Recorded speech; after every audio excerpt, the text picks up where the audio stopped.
예, 반갑습니다. 인사드리겠습니다. 서정배라고 합니다. 안녕하세요.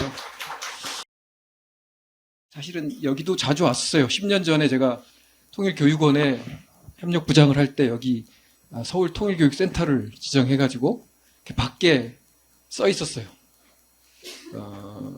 그때 이제 그 3.1운동 했을 때인데 3.1운동 100년 뭐 이랬을 때였던 것 같은데요. 아니 3.1운동이래.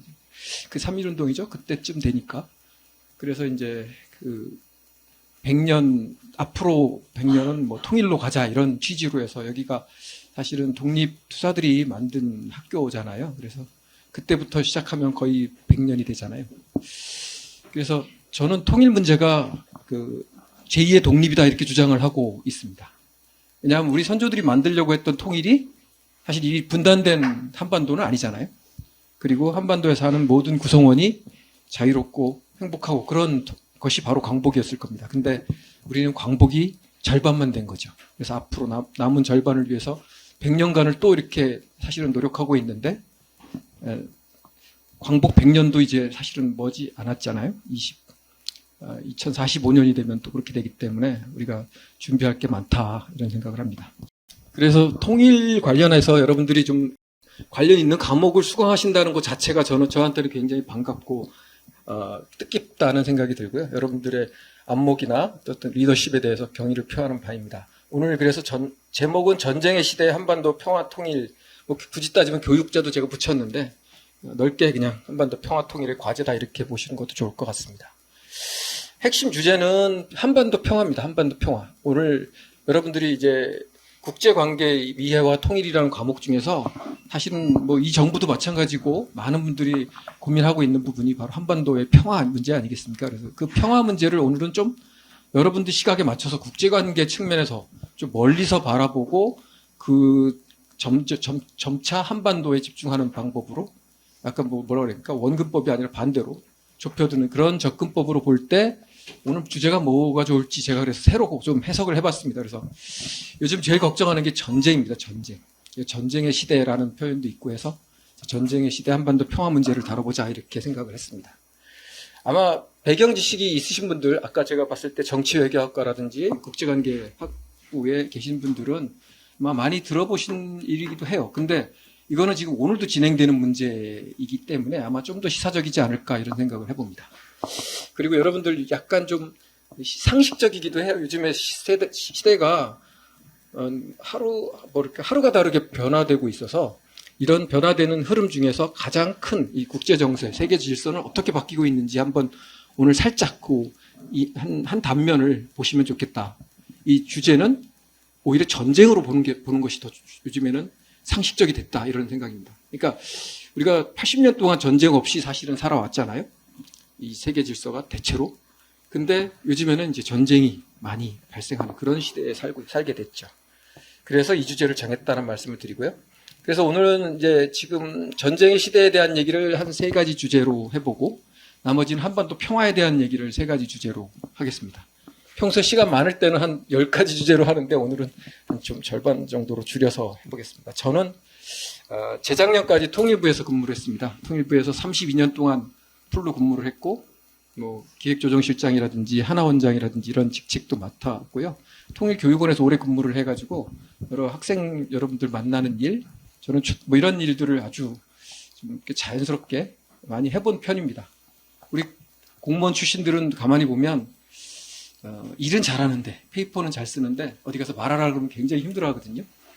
저는 이제 뭐 조금 여러 가지 일을 하면서 특히 통일교육 관련 일들을 많이 해봐가지고 여러분들과 만나는 일을 매번 뜻깊게 생각합니다. 의미 있게 생각해서 어떤 자리든 여러분들과 소통하고 좀 더 그 젊은이들과 이런 통일 문제를 나누는 이런 일들에 관심을 가지고 있고요. 지금도 저 한국교원대라고 하는 곳이 있습니다. 여러분들은 사범대라고 하면 아실 수 있는데 사범대 교육대를 합쳐놓은 우리나라에 하나뿐이 없는 사실은 종합교육교원대고요. 청주에 있더라고요. 그래서 학생들도 많고. 그래서 제가 거기서 초빙 교수를 하고 있습니다. 그리고 제가 통일부에서 나오면서 사실은 하고 싶은 말을 어떻게 전달할까 하다가 이 책을 좀 하나 썼습니다. 간단하게 10대를 위한 책을 써서 오늘 제가 가방이 무거워서 한 두세 개만 갖고 왔는데 중간에 제가 아주 뭐라 그러죠? 함축적인 답변을 하시는 학생한테 최대한 드리도록 하겠습니다. 아무 때나 그리고 질문하셔도 되고 아무 때나 또 자기 의견을 얘기해 주셔도 좋습니다. 이게 뭐 강의지만 제가 하고 싶은 얘기를 다 하는 것보다는 여러분들이 알고 싶고 여러분들이 궁금하고 또 여러분들이 하고 싶은 이야기를 하면서 제가 코멘트 하는 것이 훨씬 더 많이 배우는 계기가 된다고 생각합니다. 그래서 질문을 하기 적당한 때는 없고 아무 때나 하시면 된다라는 말씀 드리겠습니다. 첫 번째, 제가 글자만 많이 써서 죄송한데 이거 뭐 그림이 있으면 좋은데 다 아시잖아요. 요즘에 TV만 켜면 뉴스만 켜면 나오는 게 바로 이 전쟁입니다.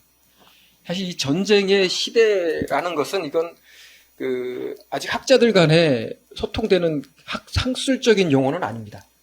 다만 이제 작년에 취임하신 그 교황 레오 14세가 첫 번째 취임하는 취임하고 첫 번째 미사에서 강론에서 이렇게 말씀하셨어요. 3차 세계대전의 어떤 기운에 대해서 얘기를 하셨고 그래서 전쟁에 반대하는 것이 지금 굉장히 중요한 우리 어떻게 보면 세계인의 우리 지구촌 세계 시민의 중요한 역할 아닌가 이런 생각을 하게 됐습니다.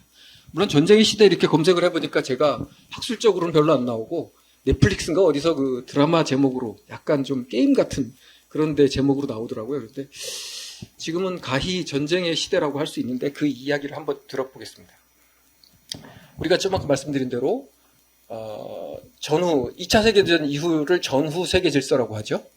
전후 세계 질서에서 80년 동안 평화가 유지됐던 것이에요. 그래서 사실은 인류 역사를 바라보면은 굉장히 80년 이상 평화롭게 전쟁이 없이 지낸 시기가 그렇게 많지 않습니다. 그래서 아주 유례 없는 전쟁의 어떤 평화의 시대를 마감하게 되는 것이 아닌가 이런 우려들을 하고 있습니다. 그러면 이 세계대전의 성격에 대해서 1914년 1차 세계대전이 있죠. 이 세계대전의 원인과 결과에 대해서 여러 학자들이 평한 것들이 있습니다. 여러분들은 1차 세계대전, 2차 세계대전을 어떻게 이미지를 가지고 계신지 모르겠는데 세계인들은 그런 거죠. 물론 그때 당시에 제국주의적인 문제라든가 그런 문제도 있었고 그렇지만 그 전쟁을 이렇게 세계대전 같이 막 수천만 명이 사망하고 이러는 세계대전의 원인을 자세히 살펴보면 강대국들이 여러 작은 전쟁들을 제대로 해결하지 못했기 때문에 발생했다고 합니다. 그래서 이제 그때 당시 그런 결론은 영국 외무장관 에드워드 그레이라는 사람들과 여러 학자들이 얘기한 것을 종합한 결론이긴 합니다. 앞으로 3차 세계대전이 일어난다면 뭐 때문에 생긴다? 원인은 같다는 겁니다. 강대국이 포함된 여러 작은 전쟁들을 제대로 종식시키지 못했기 때문에 또는 예방하면 더 좋지만 예방이 안 되더라도 제대로 종식시키지 못하면 그것들이 쌓여서 3차 세계대전이 될 수도 있다는 겁니다. 우리 3차 세계대전 얘기하면 괜히 전쟁 공포 이렇게 얘기할 수 있지만 이런 우려는 우리 역사적 교훈으로 배워야 된다는 겁니다. 근데 그렇다고 해서 전쟁이 꼭 원에서만 생긴다? 그렇지도 않습니다. 이때 이런 분석을 보면 본인들은 원하지 않았지만 목육병정처럼 전쟁으로 빨려 들어갔다고 얘기합니다. 의식하지 못한 채. 전쟁이 싫고 하기 싫고 비합리적이고 비윤리적이고 비인도적이라는 걸 알면서도 어쩔 수 없이 그런 상황에 끌려 들어가는 겁니다. 그랬다는 기록들 회고들이 많이 있습니다. 근데 지금 상황, 오늘날 세계가 이 1차 세계대전 당시와 소름 돋을 정도로 흡사하다라는 평가가 있습니다. 예일제 역사학자가 이제 과거를 회상하면서 지금 분석해보면 이런 문제가 생긴다는 거죠. 그래서 근데 그 징후들이 한두 가지가 아니죠, 사실은. 그래서 이 불안한 동맹 관계라든지 세력권, 영토적 열망, 이 영토적 열망이라는 건 사실 19세기적 제국주의적 발상이긴 한데 지금도 그런 문제가 생기죠. 군비 경쟁 치열하고 포퓰리즘, 마가 이런 어떤 국가 이기주의 흐름이 두 차례 세계전쟁 유발을 당시와 이게 매우 흡사하다라는 그런 얘기가 되겠습니다. 여러분들이 여기서 몇 개나 공감하실지 모르겠는데 이게 남의 일 같기도 하고 또 어떤 거 보면은 한반도에 영향을 미치는 요인들도 굉장히 많아요. 근데 좀 아까 말씀드린 것처럼 뉴스에서 TV 켜면 이란 전쟁, 미국 이란 전쟁이죠. 정확히 말하면 미란이 전쟁을 일으킨 건 아니니까 미국 이란 전쟁. 그리고 바로 트럼프가 어떤 X에다 뭘 썼다. 이런 얘기들 바로 나오죠. 그러면 이게 다 거기에 해당되는 말들이 되겠습니다. 그것이 또 그 다음에 뭐 주한미군 문제, 한미동맹 문제, 뭐 나토 문제 여러 가지 것들이 다 여기에 해당이 되죠. 근데 이런 문제를 지금 종합을 해보면 좀 두 가지 시사점이 있어요, 사실은. 그 첫 번째가 이게 세계 질서가 크게 변하는 대이행기, 나중에 설명을 또 드려보겠습니다만, 세계 질서가 크게 변하는 시기에 이 지정학적인 문제들이 어떤 폭발적으로 일어나는 그런 상황이 됐습니다. 근데 우리 한반도도 지정학적인 결절점, 이게 뭐라 그러죠? 이익이 교차하는 그런 점을 말하겠죠. 여기에서 민주주의 또는 평화의 회복 탄력성, 뭐 너무 어렵습니다. 그냥 민주주의와 평화의 어떤 감수성 이런 역량이 필요한 시기가 됐다. 유럽에는 그런 결절점을 이탈리아라고 사람들이 많이 얘기해요. 그 주변. 그리고 아시아는 두 군데가 있죠. 중동 쪽에 하나 있고 여기 극동 쪽에 한반도가 있죠. 이런 지점들이 굉장히 중요한데 지리적인 굉장히 중요한 곳에 여기서의 평화 문제 그리고 민주주의 문제는 굉장히 중요한 의미를 갖는다는 겁니다. 민주주의 문제는 오늘 자세히 말씀드릴 시간이 없어서 이 중에서 평화의 문제 중심으로 말씀을 드리겠습니다. 그러면 이 전쟁 얘기를 지금 시작을 했으니까 여기 막 국제법 쪽 전공하신 분 있으면 아실 수 있는데 우리 정의로운 전쟁이 있을까요? 우리 정의로운 전쟁이 있을 것 같죠. 옛날에 십자군도 있었고 막 이런 거 다 정의를 위해서 시작한 전쟁이잖아요. 근데 정의로운 전쟁은 국제법적으로는 없습니다. 여기서 정의는 주로 의로운 전쟁을 말해요. 그래서 제가 영어로 번역했을 때 righteous라고 번역을 해봤어요. 여기 조금 헷갈릴 수 있어요. 뒤에 그러면 정당한 전쟁과 구분하기 위해서 이렇게 쓴 거예요. 정당한 전쟁은 국제법적으로 있어요. just war 이렇게 얘기하는데요. 우리가 무슨 여러 가지 의미에서 just라 정의를 가지고 just라고 얘기하기도 하지만 여기서 말하는 정의는 just는 정당한이라는 뜻이에요. 그냥 절차적으로 또는 제도적으로 법적으로. 그러니까 지금 우리가 굳이 따지면 십자군 전쟁을 생각해 보면 정의로운 전쟁이었겠죠. 근데 그건 지금 국제법적인 입장에서 봤을 때는 정당하지 않은 전쟁이죠. 그래서 그런 정의 전쟁은 없다. 이렇게 보시는 게 맞습니다. 앞으로 누가 정의로우니까 이거 전쟁합시다. 이렇게 하면 우리는 반대해야 돼요. 그런 것들이 현재 우리 질서에 맞지 않기 때문이죠. 그러면 지금 할 수 있는 전쟁은 뭐예요? 정당한 전쟁이고 이건 유엔 헌장 51조에 자위권, 셀프 디펜스를 위한 전쟁만 가능하도록 되어 있고요. 여기에도 두 가지 요건이 있어요. 하나는 이 침략 전쟁, 즉 무력 공격에 대항하기 위한 다른 무력 사용 외에는 다른 방법이 없을 때, 즉 불가피할 때, 이 네세시티가 인정될 때, 불가피성이 인정될 때와 또 그럼 그 방어 전쟁을 수행하는 과정에서도 군사적인 대응이 받은 피해만큼만 해야 된다는 거예요. 이걸 비례성이라고 하는 거죠. 이 두 가지 요건을 지켜야 된다는 거고요. 그래서 이 두 가지 요건만 봤을 때도 이제 미 이란 전쟁의 경우에는 이제 이 방어 전쟁이라는 개념이 있어요. 예방 전쟁. 전쟁을 막기 위한 예방 전쟁. 이것이 예외적으로 인정이 되는 경우가 있는데 그렇더라도 엄격하게 현재 드러나 있고 임박한 아주 시급한 이런 위협일 경우에만 해당이 된다고 보고 있어요. 근데 이 미 이란 전쟁은 이 요건에 맞지가 않죠. 그래서 이제 그 불가피성 이런 비례성 전부 안 맞다. 그래가지고 4월 초에 미국 국제법학자들이 백인이 성명을 내서 이것은 침략 전쟁이다 이렇게 지적을 했죠. 그래서 다시 서둘러 지금은 이제 정전 상태라면 종전은 아니고 휴전 상태라고 볼 수 있겠죠. 그래서 서둘러 휴전을 발표한 측면도 있습니다. 근데 여기서 조금 더 나가면 전쟁에 관한 학자들의 설은 굉장히 많아요. 근데 우리가 하나 정도만 더 보면 이 유명한 마이클 왈저라는 학자가 있대요. 이 양반이 전쟁의 정당한 요건을 이제 3원칙으로 얘기를 했는데, 하나는 개전에서의 정당성. 좀 아까 얘기했던 그 불가피성하고 비슷한 얘기죠. 그리고 전쟁 수행 과정에서도 정당함. 약간 그 비례성과 비슷합니다만 여러 가지 측면에서 정당해야 된다는 거예요. 조금 더 얘기를 했죠. 그리고 종식 이후에 전쟁의 결과에서도 정당성이 필요하다 이렇게 얘기했어요. 사실 전쟁의 결과에 대한 정당성은 굉장히 어려운 얘기입니다. 왜 2차 세계대전이 발생했을까요? 1차 세계대전에서 그렇게 큰 교훈을 얻었는데 왜 2차 세계대전이 또 일어났을까요? 30년 후에. 1차 세계대전을 제대로 정리하고 국제적인 질서를 만들지 못했기 때문이에요, 사실은. 그래서 전쟁의 결과는 정당하기가 굉장히 어려워요. 힘 있는 승전국, 힘 있는 세력이 전쟁의 결과를 왜곡하거나 정당하지 않게 만들 가능성이 높아요. 그러면 어때요? 패전한 나라는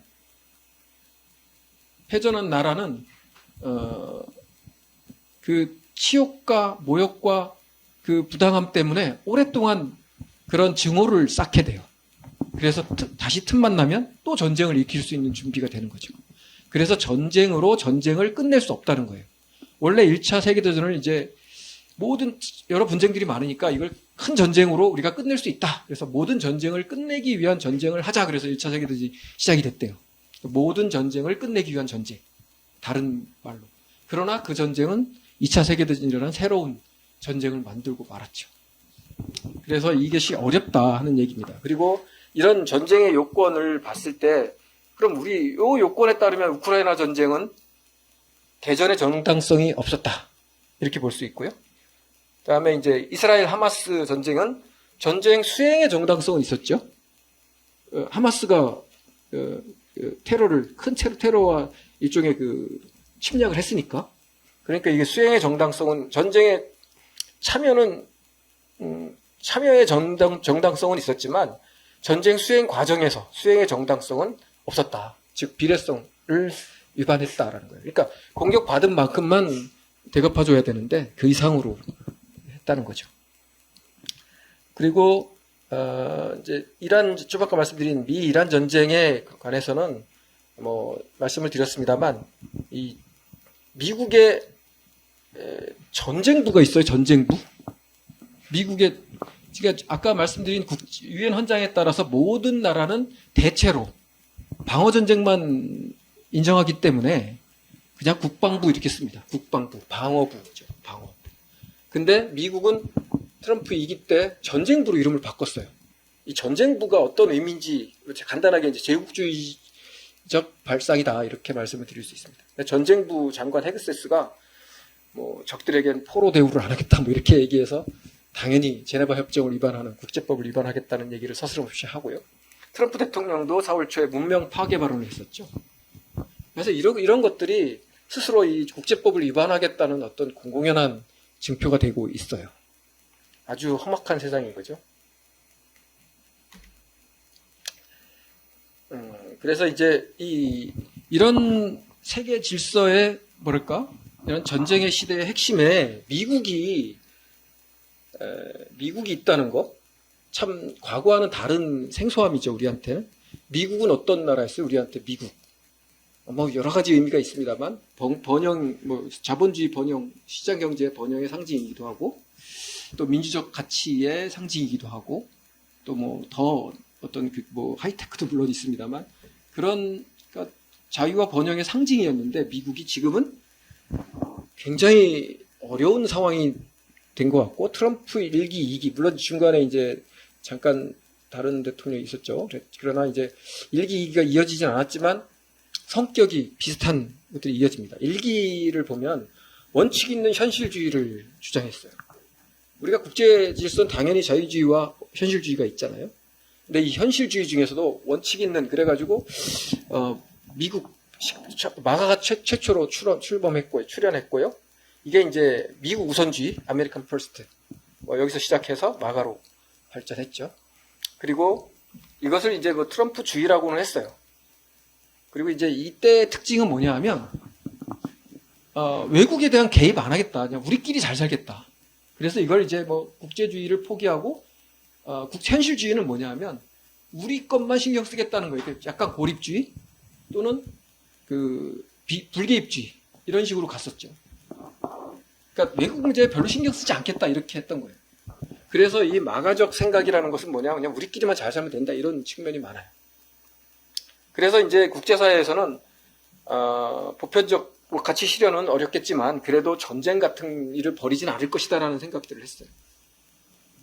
근데 바이든 정부가 끝나고 이제 다시 2기 정부, 트럼프 2기가 들어왔을 때는 원칙 있는 현실주의를 넘어서 지배와 복종, 이건 뭐 우리가 보통 얘기하는 이제 뭐 제국주의적 생각이기도 하고 국가 이기주의를 넘어서 강요하는 거예요. 다른 나라에 강요하게 되는 거죠. 그래서 이것을 약탈적 현실주의, 프레데토리 리얼리즘이라고 해요. 이게 참 우리가 이런 걸 본 적이 별로 없는데 이런 표현들이 아주 난무하고 있어요. 그래서 또 이제 미국을 표현할 때 약탈적 패권 국가라고 해요. 참 우리가 생각하기 어려운 얘기인데 이거는 이제 그 뒤에 써놨습니다. 스티븐 월트라는 학자가 금년도 2월 달에 포린 어페어스에 기고를 하면서 약탈적 패권 국가라고 했어요. 우리가 생전 듣도 보도 못한 말이기도 해요. 물론 패권이라는 것은 어느 정도의 국가 이익을 국제적으로 유지하기 위해서 어떤 어느 정도의 그 독점적 권력이라든가 권한, 영향력을 당연히 유지하죠. 그러나 약탈적이란 말을 앞에 붙이는 건 굉장히 안 맞았거든요. 특히 미국의 패권은 우리가 말한 대로 민주주의와 시장경제 이런 것에 대한 가치 이런 것들을 확산하기 위한 아주 고상한 가치 외교 또는 국제 질서를 어떤 아름답게 표장하고 이랬던 거지. 점잖게 표장하고 신사답게 행동하고 이런 것들을 포함하고 있었는데 지금은 약탈적이란 말을 앞에 붙인다는 거예요. 이게 이제 세상의 변화가 되는 거죠. 아마 이 얘기 여러 번 들어보셨을 거예요. 그래서 제가 이 정도로 끝나는 줄 알았는데 보니까 더 멋있는 말도 있더라고요. 강자는 할 수 있는 것을 하고 약자는 해야 할 것을 감수해야 되는 질서다. 이것을 우리 잘 아는 투키디데스가 그리스 아테네 전쟁에서 끝나고 나서 이런 역사를 기록했다고 해요. 근데 요거는 정확한 제가 출처는 찾아보지는 않았습니다만 이것을 이제 투키디데스적 세계관이라고 얘기하는데 이것을 실현하고 있다는 거예요. 자, 동맹 관계도 우리가 보통 확장액자에서 더 많이 지켜주겠다 이런 뜻인데요. 이것을 거래적 관계로 돈을 주면 지켜주고 그렇지 않으면 안 지켜준다. 다른 말로 뭐예요? 돈 주면 지켜주는 그 국방을 뭐랄까 군사력 이것을 용병이라고 그러잖아요. 용병 관계로 전락시키는 상황이 되어버렸죠. 그래서 이 트럼프 특히 2기 들어와서 대통령의 권한이 굉장히 확대가 돼요. 행정부 권한은 당연히 사실은 대통령 중심제잖아요. 우리가 채택하고 있는 대통령 중심제의 그 프로토타입이죠. 그 원형이 미국 대통령제잖아요. 그런데 우리보다 훨씬 더 대통령의 권한이 세요. 물론 의회 권한이 세지 않다는 건 아니지만 일단은 대통령 권한. 우리나라랑 차이가 뭐예요? 미국 트럼프가 2기가 들어서면서 행정명령이 하룻밤 안에 만들어져요. 행정명령으로 관세도 매기고 엄청난 일들을 다 행정명령으로 해요. 우리 행정명령이 뭐예요? 시행령, 시행령 이하죠, 이하. 이런 것들을 말해요. 규칙 이런 것들을 말하는데 우리보다 훨씬 더 강력한 그 행정명령을 하룻밤 사이에 막 발표하고 뒤집고 막 바꾸고 해요.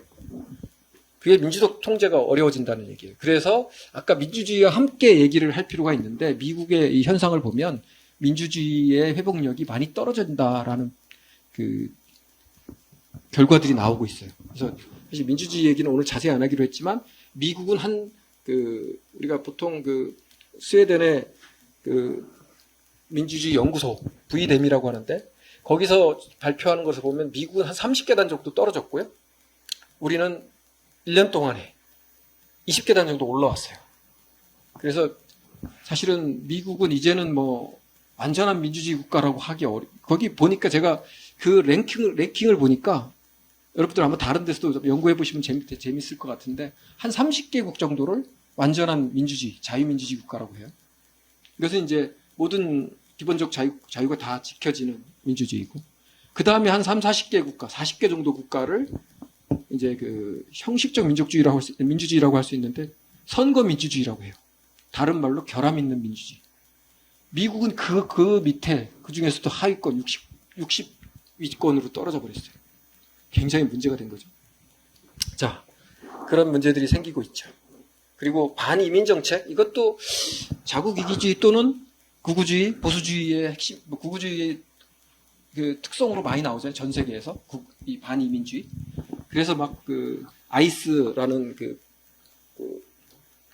국가 권력을 막 동원해가지고 또 연방 군대를 파견해가지고 문제가 생겼었죠. 그래서 법원에서 이걸 저지하는 등 이런 사건이 발생하고 있죠. 물론 미국이 주장했던 여러 정책 이런 것들이 나름 민주적 통제를 대고는 있습니다만 그 과정에서 너무나 많은 일들이 생기고 있는 거죠. 이게 이제 트럼프 2기 들어와서 작년도 말에 이제 국가안보 전략이라는 것을 발표를 해요. 제가 옛날에 국가안보실에 파견 나가서 한 일도 사실 이런 거 만들고 했던, 책자 만들고 했던 일인데, 이거는 이제 그 정부의 외교 정책, 외교 안보 정책의 핵심을 설명하는 거예요. 여기에 이제 트럼프주의, 아까 좀 뒤에 설명하겠습니다만, 먼로주의, 이런 것들이 나왔다는 거예요. 그래서 이제 미국 우선주의를 제도화시키고, 경제 안보, 뭐 공급망이라든지 이런 것들을 중시하고, 그래서 패권을 다시 추구하겠다 이런 얘기가 나옵니다. 동맹의 역할을 확대시키고 또 중동과 유럽의 부담을 축소하고 아시아 중시 구도로 간다. 왜 그래야 됩니까?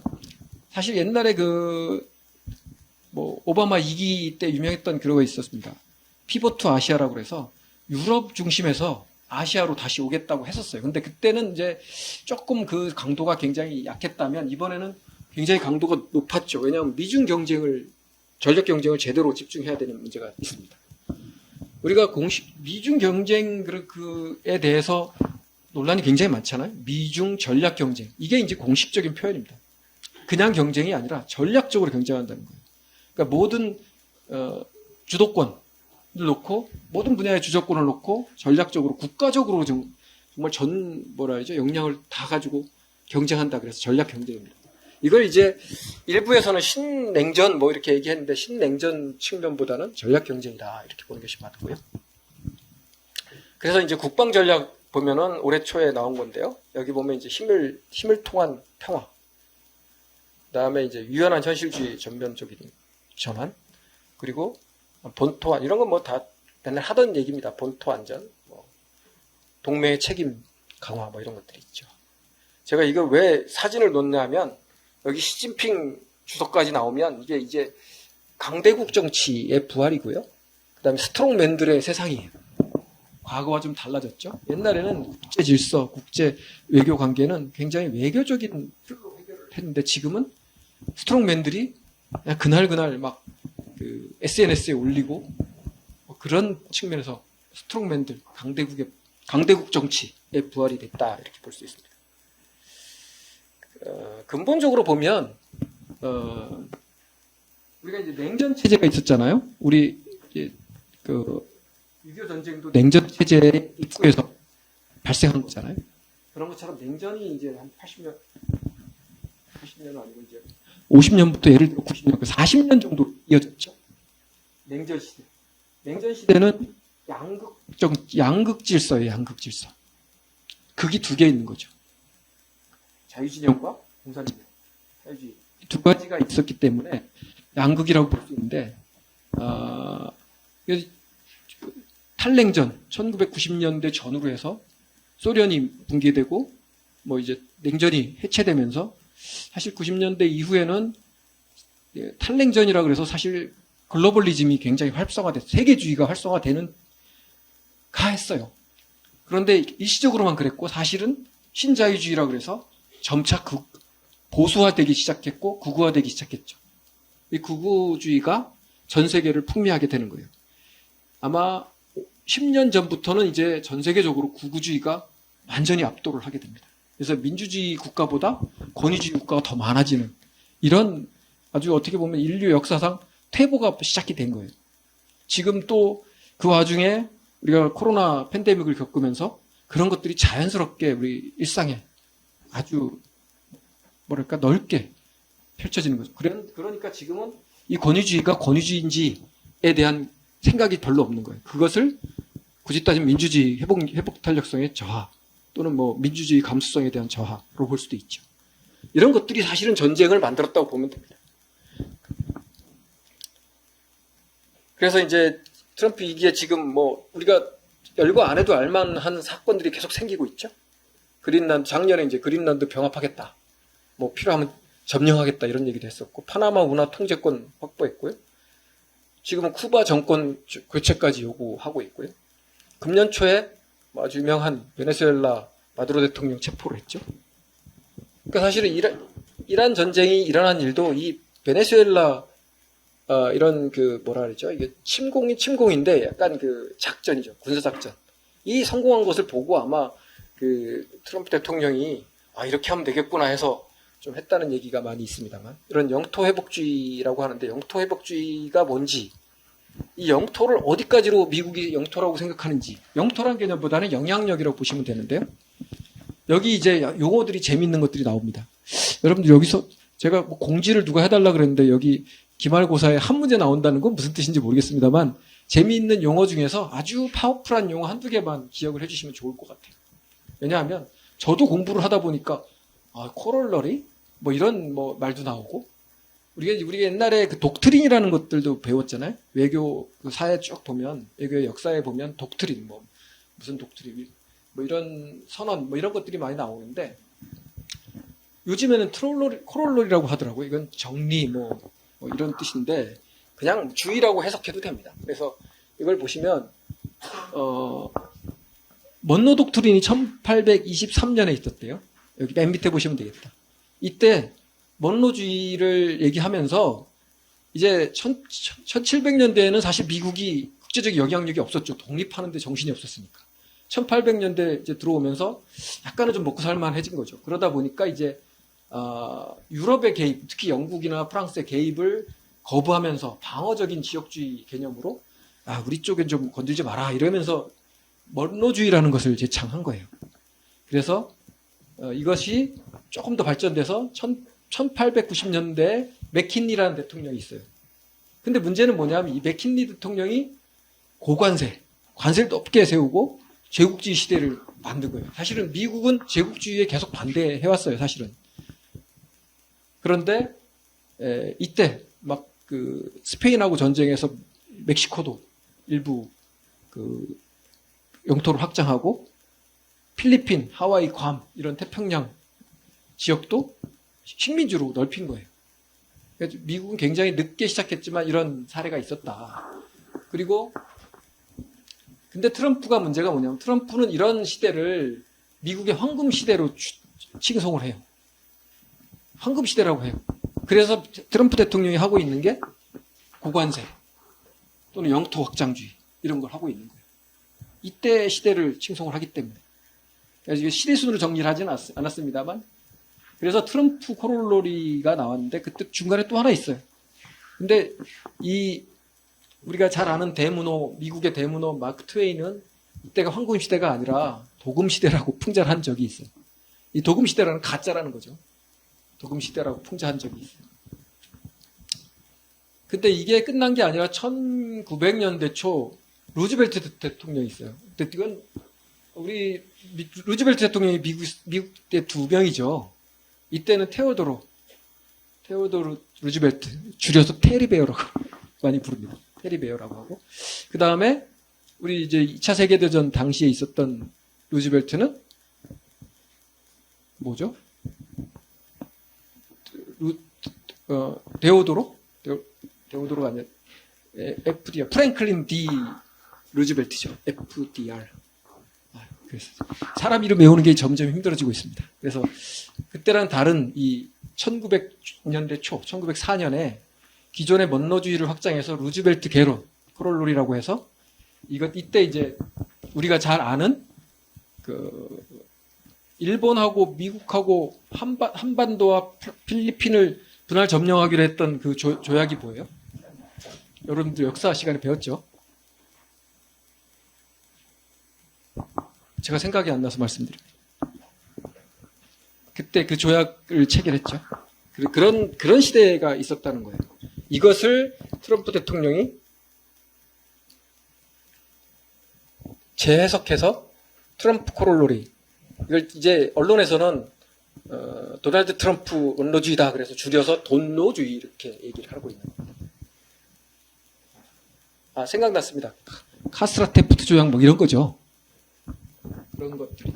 그런 것이 있었다, 역사적으로. 그래서 지금은 과거에 이제 미국의 어떤 그 방어적 또는 미국 중심의 이런 그 얘기를 지금은 아메리카 대륙 전체를 가지고 얘기를 하는 거예요. 그래서 유럽이나 기타 세력이 이 서반구, 여기 웨스트 헤미스피어라고 돼 있죠. 그래서 이 서반구에 특히 아메리카 대륙에 영향을 미치는 것을 반대한다는 거예요. 그러니까 쉽게 말하면 아메리카 대륙의 문제는 미국이 알아서 할 테니 유럽은 빠져라 이런 거예요. 그 핵심은 그거다 이렇게 보시면 되고요. 지금은 이제 그런 측면에서 보면 베네수엘라, 무슨 뭐 쿠바, 뭐 심지어 뭐 캐나다 얘기도 있고요. 그다음에 그린란드도 굳이 따지면 캐나다 위쪽에, 물론 북극은 이제 거의 붙어 있잖아요. 그래서 사실 의미는 없지만 캐나다 위에 있어서 서반구라고 주장하는 거예요. 그거 아셨어요? 그러니까 미국이 주장하는 서반구와 그 동반구, 굳이 따지면 동반구의 차이를, 그린란드는 캐나다 위쪽에 있어요, 사실은. 물론 거기가 북극이니 굉장히 가깝지만, 유럽하고 가깝지만 거의 붙어 있지만 어쨌든 바다로 떨어져 있거든요. 그래서 그린란드가 서반구라고 주장을 하는 거예요. 참 참신하면서도 무서운 시대인 거죠. 그러다 보니까 이 전쟁이 아주 당연시 되는 거죠. 그래서 미국 중심의 기존 질서가, 그전 국제 질서가 해체되고 새로운 국제 질서로 전환한다는 건데요. 자, 여기서 뭐 관세 전쟁 많이 들어보셨죠? 그래서 다자무역 체제가 거의 해체가 됐어요. 지금 WTO가 뭐 하고 있는지 아는 사람이 별로 없습니다. 그리고 대외 원조, UN 기구, 작년 말인가요? 올 초인가 보다. 미국이 작년 말에 이제 예산 얘기할 때 그랬죠. 미국이 66개 그 UN 기구에 다 탈퇴했어요. 주로 돈이 많이 들어가는 66개 기구. 돈 안 들어가는 기구는 아예 검토도 안 했고, 뭐 UN 기구가 100개가 넘잖아요. 근데 그 중에서 돈 많이 들어가는 기구들은 다 탈퇴를 해버렸어요. 그러니 지금 2차 세계대전 이후에 사실은 그 자유주의, 세계 평화를 유지하기 위한 핵심적인 장치가 유엔이잖아요. 근데 유엔의 그 역할들을 지금 사실상 보이콧하고 있다. 이런 점에서 봤을 때는 참 세상이 많이 지금 엇나가고 있다. 이렇게 볼 수가 있죠. 그래서 지금 세계적인 그 어떤 그 원조, 여기 말하는 그 세계화 추세, 그것이 심각하게 사실은 지금 지체되고 있어요. 둔화되고 있어요. 우리가 배워왔던 그런 세계주의 또는 이런 글로벌 세계 지구촌 뭐 이런 얘기들이잖아요. 이런 글로벌리즘이 다 줄어들고 있다 이렇게 보시면 되겠습니다. 그래서 이제 지금 이런 미국 중심의 일극 체제, 아까 말했던 냉전 체제에서 양국 체제에서 이제 신자유주의 시대를 거쳐서 지금은 이제 사실은 그 냉전이 해체되면서 미국 중심의 only 슈퍼파워, 즉 일극 체제가 완성이 됐죠. 그것이 또 40년간 이어온 건 맞아요. 근데 2010년대 말에 중국이 미국하고 회담하면서 이런 얘기를 했어요. 신형 대국 관계로 가자. 양국 관계를. 그러니까 미중 관계를, 중국이 했으니까 중미 관계죠. 중미 관계를 신형 대국 관계로 가자 이렇게 얘기했어요. 태평양은 무지 넓다. 태평양을 서로 나눴어도 될 만큼 넓다 이렇게 얘기하면서 이제 니네 미국과 중국은 신형이니까 새로 생긴 대국, 강대국 간의 관계로 하자 이렇게 얘기했어요. 한 2016년, 17년 이런 얘기를 하니까 2018년에 미국이 더 이상 못 봐주겠다. 그래서 공식적으로 그때 이제 여러 뭐 얘기들이 있습니다만 미중 간에는 신형 대국 관계가 아니라 전략적인 경쟁 관계다. 쉽게 말하면 우리의 헤게모니, 즉 미국 일국 체제를 도전하려는 세력으로 규정을 한 거예요. 그래서 지금 이제 10년이 지난 지금은 엄청난 경쟁 관계가 형성이 돼 있죠. 특히 경제적인 측면에서 그래요. 물론 이제 군사적으로는 겉으로 드러나지는 않았지만 여전히 어떤 그 경제고 갈등 관계에 있죠. 뭐 대만 문제 우리가 맨날 듣던 대만 문제가 거기서 나오는 거고.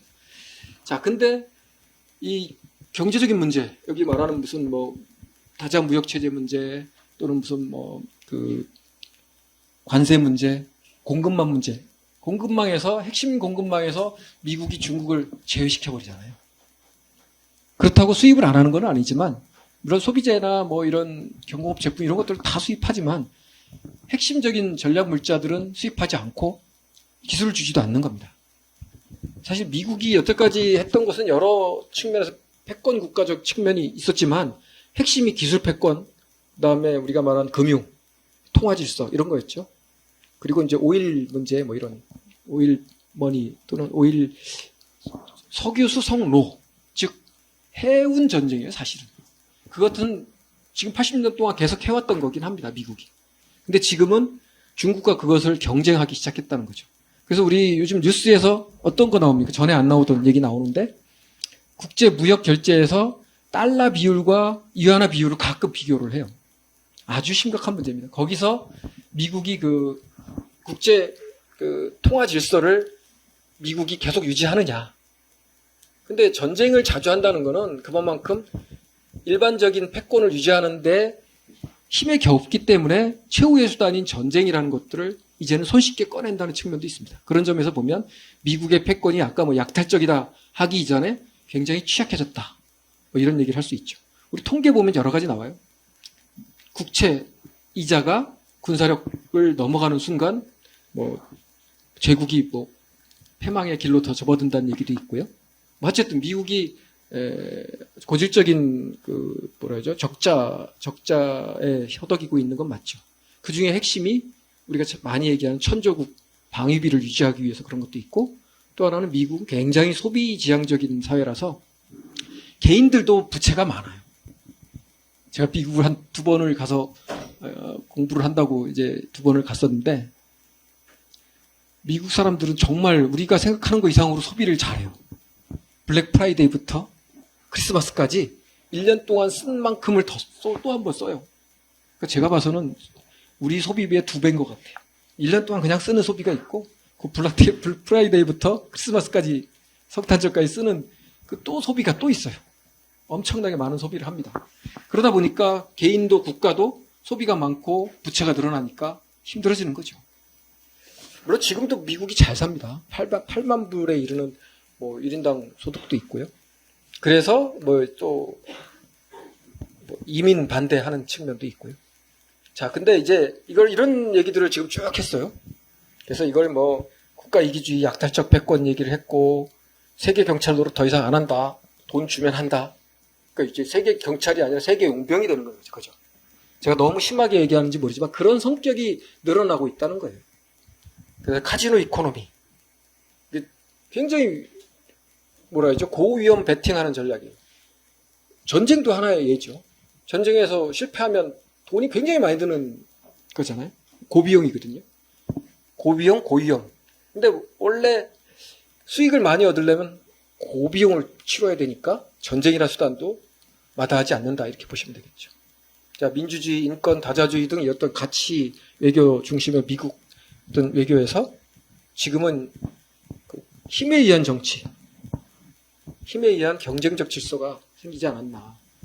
그래서 이게 이제 1900년대 말에 사무엘 헌팅턴이라는 뭐 이 문명의 충돌 얘기를 했던 이 학자에 의하면 이런 미국이 어떤 그 강대국, 패권 국가가 또 더군다나 일극 하나인 패권 국가가 전 세계에서 하나인 패권 국가가 이 오만과 일방주의가 생기면 불량 초강대국이 생기는 거 아니냐 이런 얘기를 했습니다. 국제사회에 국가를 분류할 때 불량 국가라는 말이 있어요. 그러니까 정상 국가, 불량 국가 이런 개념이 있어요. 당연히 이제 북한 뭐 옛날에 우리 뭐 핵 개발하고 뭐 이랬던 나라들을 불량 국가 취급을 많이 했죠. 이제 그건 이제 보통 우리가 말하는 독재 국가 중에서도 아주 전통적이고 오랫동안 지속되는 그런 나라들을 불량 국가라고 하는데요.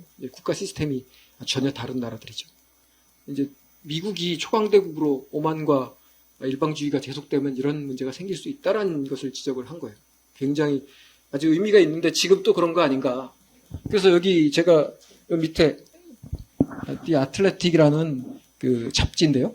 뉴스 매체인데 여기서 제목이 아메리카 is now a rogue 슈퍼파워다 이렇게 얘기를 했어요.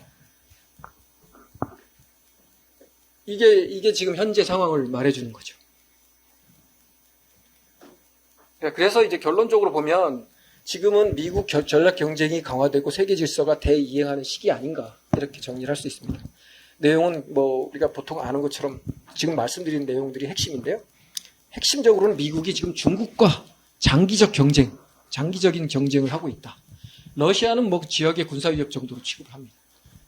그러나 이제 전면전을 군사적 충돌을 하겠다는 건 아니고 경제적으로 일단 하고 있다. 이렇게 보고 있습니다. 사실은 미국이 중국과 경쟁하면서 우리 경제가 사실 좋아진 점도 있죠. 이 세계적인 공급망에서 미국이 핵심 소비국이잖아요. 근데 거기에 우리의 기술, 뭐 하이테크 이런 것들이 전부 미국으로 우선적으로 수출되니까 또 다른 미국과 관련 있는 많은 나라들이 또 연결돼 있고 그래서 우리 경제가 좋아진 측면도 사실 있습니다. 핵무기, 강대국 정치, 그 다음에 핵무기 경쟁. 요즘 프랑스가 다시 핵을 늘리겠다고 선언을 했습니다. 전략무기 감축 협정. 이 스타트는 유명하죠. 이 스타트 조약도 만료가 됐어요. 지금은 스타트 조약이 없어요. 미소 간에. 그러니까 중국이 지금 우리는 미국과 소련 간에도 핵무기 감축 안 하는데 우리는 더 늘리겠다라고 하고 있죠. 자, 그래서 이것을 이 부분은 다시 좀 이따 얘기를 해볼게요. 이 신냉전과의 관련성. 그래서 저희가 5분만 쉬었다가 이 냉전 체제 결론만 한번 얘기해보고 한반도 평화와 관련성을 좀 얘기하면서 계속 이어나가도록 하겠습니다. 우리가 이제 국제 정세라는 것이 크게 보면 한반도는 아까도 지정학적 결절점 얘기를 했습니다. 뭐 결절점 얘기하니까 지정학의 사실은 저주이기도 해요. 한반도가 분단된 것은 임진왜란 때부터 그런 얘기들이 수시로 나오잖아요. 대륙 세력과 해양 세력이 교차하고 주변에 다 강대국이에요. 누가 그러더라고. 이렇게 지정학이 우리가 한반도가 막 축복받은 도시다, 축복받은 지역이다. 그런데 사실은 지정학적으로 보면 중요할수록 또 저주가 많아요. 근데 그것을 하면은 요즘 그 주한미군 사령관이 지도를 거꾸로 놓고 우리가 한반도의 어떤 그 가치를 설명한다고 하는데 그 군사적으로 전략적으로 그렇다는 것이지 사실은 역사적으로 보면 한반도는 주변 강대국들의 어떻게 보면 좋은 먹잇감이랄까?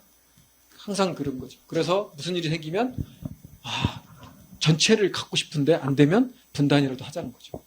그래서 임진왜란 때도 그랬고 청일전쟁 직후에도 그랬고 또 뭐 우리가 말하는 해방 직후에도 해방 직후가 아니죠. 해방 직전이죠. 해방 전에도 그랬죠. 그래서 이 지정학적으로 우리가 살아나가려면 이 한반도에 사는 젊은이들은 정말 뭐랄지 열심히 살아야 돼요. 네? 제가 얘기한 섬나라에도 아주 멀리 있으면 상관이 없고요. 그런데 이 한반도에는 정신 차리고 살지 않으면 항상 위태로워요. 우리 선조들도 그랬어요. 아까 우리 학교의 건립자들도 중국의 어딥니까? 간도에서 학교 짓고 독립운동 했잖아요. 그렇게 다 어렵게 사셨죠. 외국에 나가서 그렇게 독립운동 오래 하고 하는 것도 사실 우리나라가 대단한 역사죠. 물론 유태인들이 2000년 동안 밖에 살다가도 독립을 물론 했습니다만 유태인들 말고는 어떻게 보면 굉장히 부지런하고 머리도 좋고 열심히 살고 노력하는 민족 아닌가 생각을 합니다. 그거는 아주 주관적인 판단이실 수 있죠. 자, 지금까지 우리가 쭉 봤던 전쟁의 시대 또는 세계 질서의 변화를 이렇게 오해할 수가 있어요. 신냉전이라고 주장을 하는 사람들이 있어요. 특히 중국 사람들이 신냉전이라고 그래요. 신냉전은 뭘 말해요? 과거의 구냉전에 대비해서 자기네가 이제 쉽게 따지면 소련을 대체하는 세력이다라는 거예요. 신형 국제 질서가 이제는 됐다라고 주장하는 것처럼 이제 신냉전이라고 주장해요. 근데 신냉전하고 지금 국제 정세는 좀 다르죠. 왜냐? 옛날에 이념 이런 것들이 완전히 달랐잖아요. 그리고 그때는 동서 진영이라고 그랬죠. 그래서 그때 당시 냉전이라는 개념과 지금 신냉전이 같다라고 비슷하다라고 주장하는 것은 우리 역사적으로 보면 맞는 말은 아닙니다. 그래서 아까 제가 강조했듯이 공식적으로는 미중 전략 경쟁이라고 해요. 그럼 좀 요즘에 얘기하는 거 탈냉전 이후에 차가운 평화, 이제 이걸 이제 뭐 냉화라고 하는데 차갑지만 평화로 왔다. 우리가 말했던 2차 세계대전 이후 80년에 이 뒷부분이 저랬다라고 주장하는데 이것도 뭐 굳이 따지면 원인은 아니다. 그 결과다라고 볼 수 있다는 거예요. 지금 그러면 이 국제 정세는 어떻게 보면 맞느냐? 이걸 이제 요약을 좀 해보자면, 미국 중심의 일국 체제가 쇠퇴하고 있다. 특히 자유주의적인 국제 질서가 쇠퇴해서 아까 말한 민주주의가 무너지는 민주주의 퇴행과 함께. 그래서 이 구세계 질서가 전체적으로 흔들리는 이런 거다. 그러면 민주주의가 쇠퇴하면 반대로 뭐가 올라갑니까? 아까 말했던 국가 이기주의, 그 핵심이 포퓰리즘이에요. 포퓰리즘. 민주주의의 사실 가장 큰 적은 포퓰리즘이에요. 그러니까 우리가 말한 우민주의. 국민을 우습게 알고 국민을 속이고 국민을 선동하는 거예요. 이게 포퓰리즘이잖아요. 지금 말한 극우주의가 대부분 이런 맥락에서 이어져요. 국가의 이익을 추구한다고 하면서 포퓰리즘을 선동해서 나라를 아주 보수적으로 만들고 일부의 세력들만 이익을 챙기는, 이게 극우주의, 나아가서 권위주의와 연결되는 거예요. 그러니까 민주주의의 적이라는 얘기죠. 그런 것들이 복합적으로 얽혀져 있는 세계 질서의 큰 변화, 대이행기다. 이렇게 정리할 수 있습니다. 뭐 냉화 이런 개념을 뭐 열심히 보실 필요는 없습니다. 우리 이제 신냉전이라고 주장하는, 북한은 뭐라고 주장할까요? 그럼 북한은, 우리가 중국은 뭐라고 그랬어요? 양극 체제를 선호하니까 신냉전이라고 주장하고요. 제가 작년에 중국에 가서 세미나를 하는데 계속 신냉전 그래가지고 제가 아주 불편해가지고 신냉전 아닌데 왜 자꾸 신냉전이냐 그러냐고 이렇게 반발한 적이 있는데, 북한은 신냉전이라고 얘기해요. 중국 쪽의 입장을 받아들여서 어느 정도 얘기해요. 그러면서 올해부터는 다극질서라고 해요. 다극질서. 멀티폴라라는 거예요. 멀티폴라. 근데 누가 인정했나요? 멀티폴라라고? 물론 강대국들이 막 설치는 거 보면 다극 체제인 것 같기도 해요. 근데 실제로는 다극 체제가 아니에요. 아직도 미국 중심의 일극 체제, 즉 종합 국력으로 봤을 때 미국 중심의 일극 체제 또는 군사력 중심에 봤을 때도 역시 미국의 중심의 일극 체제가 무너진 건 아니에요. 그러나 다극 질서라는 것은 북한은 이제 이런 거죠. 핵을 가졌으니 자기도 강대국이다. 그리고 러시아도 좀 껴주자. 세계 핵까지 나라들이 아직 여러 극을 형성하는 그런 다극 질서가 왔으면 좋겠다 하는 거예요. 과거에 비동맹주의 했던 거랑 비슷한 취지이기도 하고요. 즉 나라마다 조금씩 다르죠. 주장하는 게. 근데 이거 객관적으로 봐야죠. 이것은 세계 질서의 대이행기다. 이 정도로 보시는 게 어떨까 싶습니다. 그래서 이때 특징이 이제 동맹 관계가 재편돼요. 우리는 한미동맹이 우리 안보의 핵심이잖아요. 이것이 다 바뀌고 있다는 거예요. 이제 미주 대륙 중심 전략으로 바뀌고 있고, 기존 유럽, 아시아 이런 데서가 아니라 그냥 미주 대륙, 아까 얘기했던 돈노주의, 아메리카 대륙만 잘 살면 된다. 그것도 미국이 아메리카를 대충 영향력을 행사하고 살면 된다. 이런 생각을 가지고 있는 거죠. 그 다음에 이제 아까 말한 이익 중심의 동맹으로 바뀌고 있고, 방위비 분담시키죠. 이걸 아까 이게 내셔널 올해 국방 전략서에 보면 NDS 올해 나온 NDS에 보면 미국은 한국이 이제 이 북한 침략 또는 북한 위협에 대해서 1차적인 책임을 가져라. 동맹은 원래 한미동맹은 이렇게 나눠진다는 개념이었어요. 균분은 아니지만 분담한다는 개념인데 지금은 1차적 책임은 한국이 져라 이렇게 규정했다는 거예요. 그리고 미국은 대신 그럼 뭘 하느냐? 전략적 유연성이죠. 미국은 여러 가지 전 세계 문제를 신경 써야 되니까 미국은 한반도에 있어서 결정적인 건 하지만 좀 더 제한적으로, 좀 덜 하겠다 이런 뜻이에요. 이걸 뭐라 그래야 돼요? 영어로 써놨대요. critical but more limited 역할을 하겠다. 우리가 이제 어떤 세상에 살고 있어요? 미국이 발을 빼는 안보 환경에 놓이게 되는 거예요. 미국이 여기 써 있잖아요. 뭐 리미티드. 그동안도 리미티드 했었는데 더 리미티드하게 더 발을 빼겠다는 거예요. 결정적인 건 뭐예요? 뭐 미국이 잘하고 있는 전략 무기. 우리가 전략이 들어간다는 건 뭐예요? 전략. 전술 전략 얘기할 때 많이 얘기하죠. 전술 핵무기가 있고 핵무기는 이제 전략 무기예요. 기본적으로. 그러나 그것을 제한시켜 놓으면 아주 지역적인 역할들만 할 수 있는 것은 전술 핵무기라고 하는 것처럼 전략적인 무기는 뭐 해구산 이런 건데요. 우리가 이제 북한을 억제하기 위해서 확장 억제라는 거 했어요. 그러니까 좀 더 전쟁이 안 일어나게 북한을 여러 가지로 눌러놓겠다라는 것을 이제 확장 억제라고 하는데, 뭐 우리가 말하는 핵우산이 거기 당연히 들어가고요. 그다음 전략 핵무기, 그다음에 전략 폭격기, 감시 정찰 정보 등이 되죠. 뭐 이런 것들은 이제 좀 이렇게 자세히 아실 필요는 없지만, 그러니까 중요한 것만 하고 나머지는 한국이 알아서 해라 이런 취지라고 보시면 되겠습니다. 자, 그러면 이제 한반도 문제를 들어왔을 때 한반도에서는 그럼 앞으로 비핵화 협상은 어떻게 진행될 것인지, 이건 전망이에요. 전망이니까 전망은 항상 틀린다라는 걸 생각하시고 현재 상황이 이런 거다. 자, 지금 트럼프가 힘을 앞세운 이런 전략을 하고 있죠. 그러면 북한은 어떻게 될까요? 이 힘에 맞받아치지 못하겠고 중국도 맞상대를 못하는데 북한은 더 그렇겠죠. 그래서 약간 위축되는 측면이 있어요. 그리고 지금 유럽에도 우크라이나 전쟁이 있고 중동에도 저렇게 전쟁이 막 진행되고 있고, 그러니까 이 동북아는 상대적으로 조용하죠. 이때를 뭐라고 보냐.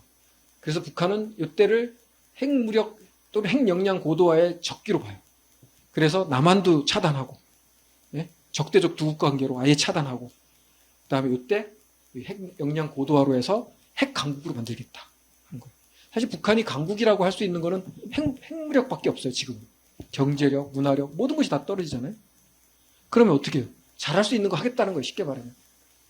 근본적으로 북한이 핵을 하면서 주민들한테 뭐라고 설명할까요? 그 생각 해보셨어요?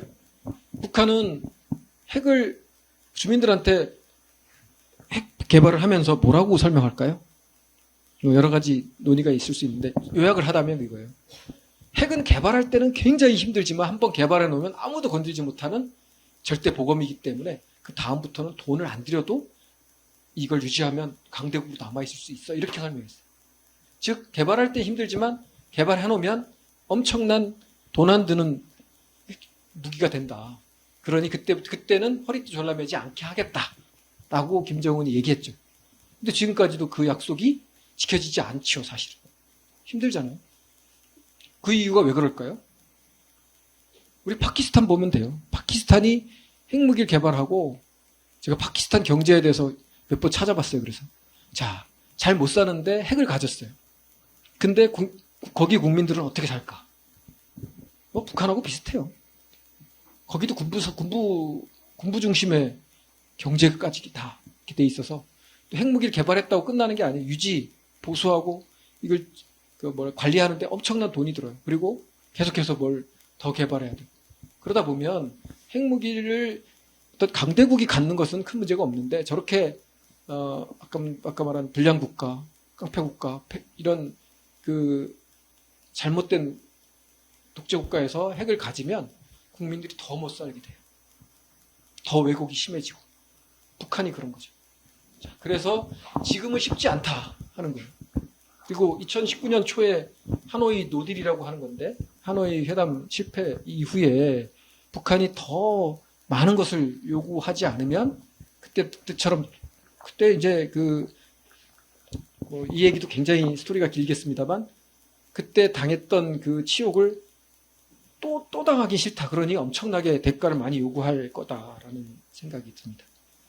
그리고 트럼프의 이 협상 특성이 탑다운, 빅딜, 속도전, 비공개 채널 이런 거예요. 우리가 예측 불가해요, 사실은. 이런 거 봤을 때 즉흥성, 변덕 이런 것 때문에 사전 조율이 안 돼요. 한미 간에 아무리 대화를 해도 그대로 이행되지가 않아요. 어려운 문제죠. 그래서 이번 5월 중순에 5월 14일 날 이제 트럼프가 방중에서 중국과 정상회담을 할 때 그러면 깜짝 김정은도 만나고 비핵화 협상이 재개되고 이러면 좋겠다고 우리는 계속 주장을 했는데 가능성이 엄청 떨어졌어요. 왜냐? 이란 문제도 해결 못하잖아요. 이란의 핵심도 이란의 비핵화예요. 아까 예방전쟁이라고 했던 것도 미국이 주장하는 게 예방전쟁인데 예방전쟁의 핵심도 비핵화시키겠다는 거잖아요. 근데 그거 문제 해결 아직도 못하고 있어요. 그런데 중국에 가서 북한하고 협상을 해서 비핵화 협상을 한다? 아주 가능성이 떨어졌죠.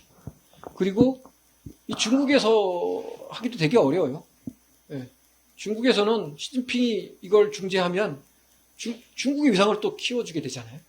중국 내에서 하게도 그렇고 쉽지 않은 문제가 있습니다.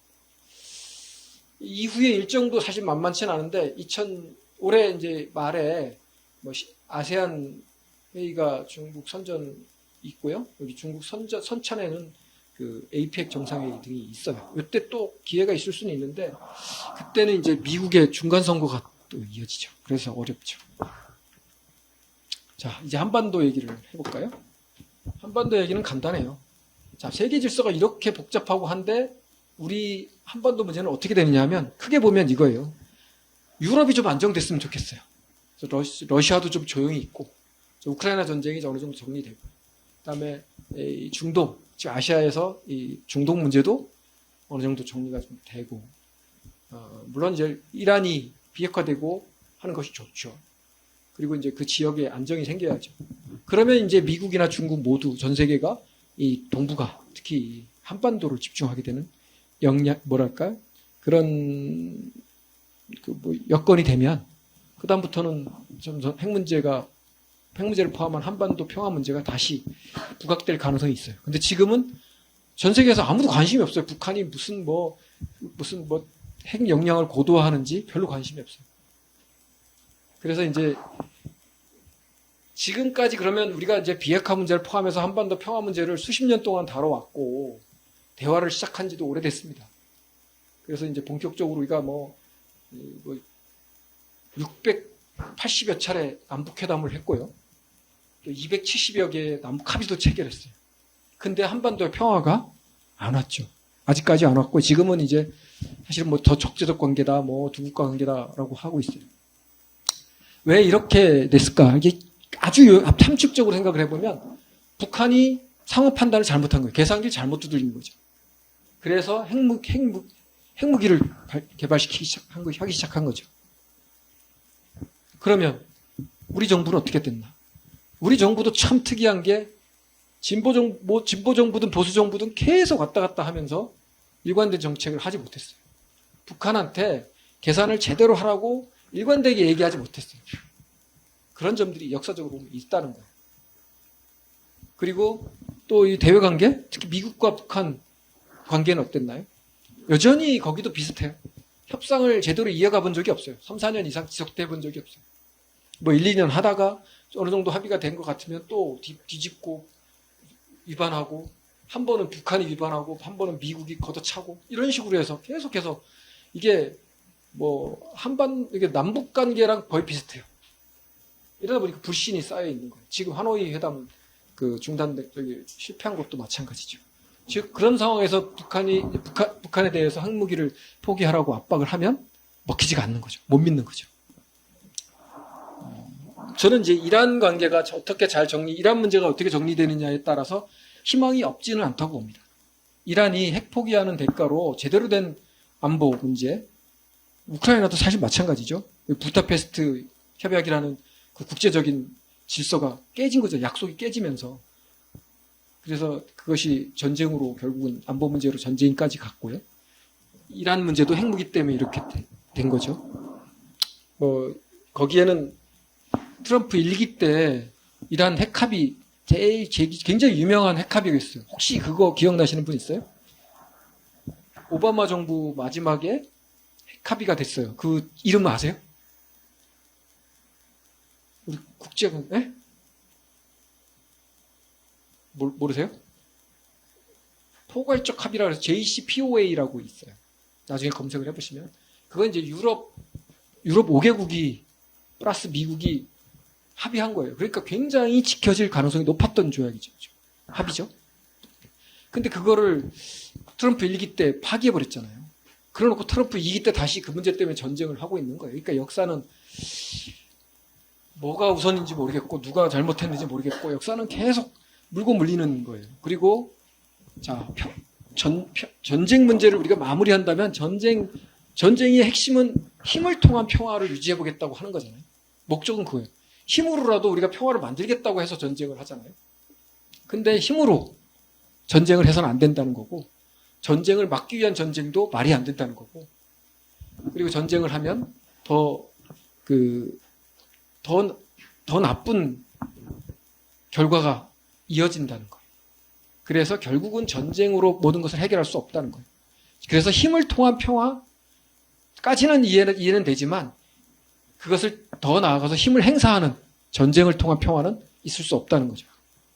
자, 그래서 진정한 평화는 뭐냐 해서 이제 이거는 아주 유명한 평화에 관한 이론인데 그냥 뭐 쉽게 우리가 평화 그러면 누구의 강요나 억압 없이 자유롭게 살아갈 수 있는 상태를 말해요. 핵심적으로 국가도 마찬가지예요.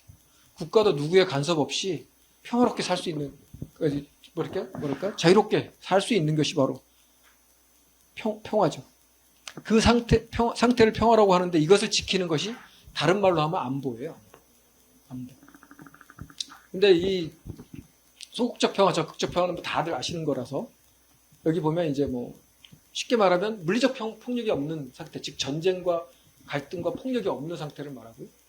적극적 평화는 이런 물리적인 거 말고도 법제도, 사회구조, 뭐 여러 가지 사상과 제도 이런 것들이 사람들을 억압하지 않는 상태를 말해요. 약간 국내적인, 사회적인, 문화적인 것까지 포괄하는 거예요.